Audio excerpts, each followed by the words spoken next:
Dear students, লৈ আহিছো মেট্ৰিকৰ পৰীক্ষাৰ্থীৰ বাবে সমাজ বিজ্ঞানৰ এখন অতি ইম্পৰ্টেন্ট প্ৰশ্ন কাকত যি প্ৰশ্ন কাকতৰ পৰা অহা সোমবাৰ দিনা যে আপোনালোকৰ মেট্ৰিকৰ সমাজ বিজ্ঞানৰ পৰীক্ষা অনুষ্ঠিত হ'ব এই পৰীক্ষাত বহু প্ৰশ্ন কমন অহাৰ সম্ভাৱনা আছে তো আপোনালোকে ভিডিওটো স্কিপ নকৰাকৈ একেবাৰে শেষলৈ চাই থাকিব আৰু যদি চেনেলটো লৈ প্ৰথমবাৰৰ বাবে আহিছে তেনেহলে চেনেলটো সাবস্ক্ৰাইব কৰিবলৈ নাপাহৰিব এতিয়া আমি আৰম্ভ কৰিছো এই কোৱেশ্চন পেপাৰৰ সকলো 45 নম্বৰৰ যে এমসিকিউ আছিল এই এমসিকিউৰ কোৱেশ্চনবোৰৰ আনসাৰ দিয়াৰ আপোনালোকে কম সময়তে যাতে আনসাৰবোৰ পাব পাৰে ইয়াৰ বাবে জাস্ট আমি কোন কোৱেশ্চনৰ কোনটো আনসাৰ হয় এটো কৈ যাম আৰু এই কোৱেশ্চন যেটো আছে এটো হৈছে যোৰহাট জিলাৰ প্ৰি ফাইনাল কোৱেশ্চন এইবাৰৰ তো এই কোৱেশ্চনৰ পিডিএফটো আপোনালোকে কিদৰে লাভ কৰিব এটো মই কৈ দিছো আপোনালোকে ভিডিও ডেসক্ৰিপচনত দেখা পাব এটা লিংক এই লিংকত ক্লিক কৰিলে WhatsAppত যাব আৰু WhatsAppত গলে আপোনালোকে ইয়াতে পিডিএফটো পাই যাব এতিয়া আৰম্ভ কৰিছো কোৱেশ্চনৰ আনসাৰবোৰ আপোনালোকে প্ৰথম যেটো কোৱেশ্চন দেখা পাইছে প্ৰথম কোৱেশ্চনৰ আনসাৰটো হ'ব বি দুই নম্বৰ কোৱেশ্চনৰ আনসাৰটো সি তিনৰ আনসাৰটো হ'ব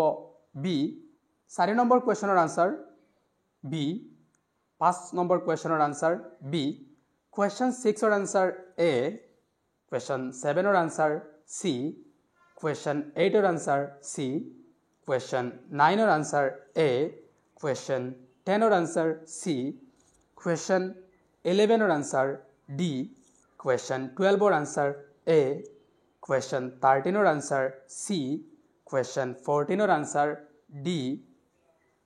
Question 15 or answer A. Question 16 or answer C. Question 17 or answer A. Question 18 or answer B. D. Question 19 or answer B. Question 20 or answer C. Question 21 or answer D. Question 22 answer B. Question 23 answer D. 24 answer B.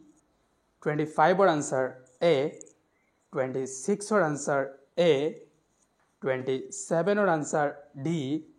28 answer C.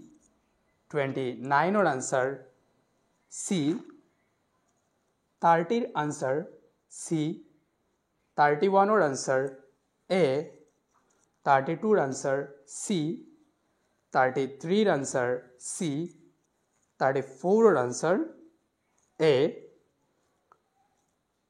35 answer A, 36 answer D, 37 answer A, 38 answer D, 39 answer B, 40 answer C, 41 answer A, 42 answer A, 43 answer D, 44 answer B, আৰু 45 answer B আৰু এই হৈছে সম্পূৰ্ণ 45 নম্বৰৰ কোৱেশ্চনৰ answer আৰু এই কোৱেশ্চনৰ পিডিএফটো আপোনালোকে video ডেসক্ৰিপচনত লিংকত গৈ ক্লিক কৰিলে WhatsAppত যাব আৰু ইয়াৰ পৰাই আপোনালোকে ইজিলি কোৱেশ্চনটো ডাউনলোড কৰিব পাৰিব সকলোকে ভিডিওটো শেয়াৰ কৰি দিব যাতে তেওঁলোকেও এইটোৰ ওপৰত প্ৰিপাৰেচন চলাব পাৰে